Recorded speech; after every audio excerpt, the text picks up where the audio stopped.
my బ్రదరో చెబుతా వినరో one side love వేరా ఎంతో బెటర్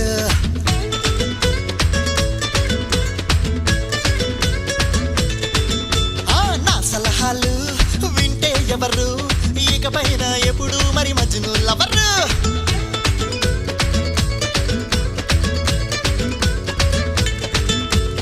ఐ లవ్ యు అన్న పదం గమనించర భాయే యు లవ్ మీ అని అర్థం అక్కడ లేదోయే ఐ లవ్ యు అన్న పదం గమనించర భాయే యు లవ్ మీ అని అర్థం అక్కడ లేదోయే ఓ మై బ్రదరు చెబుతా వినరు వన్ సైడ్ లవ్ వేరా ఎంతో బెటర్ నా సలహాలు వింటే ఎవరు ఇకపైన ఎప్పుడు మరి మజ్ను లవరు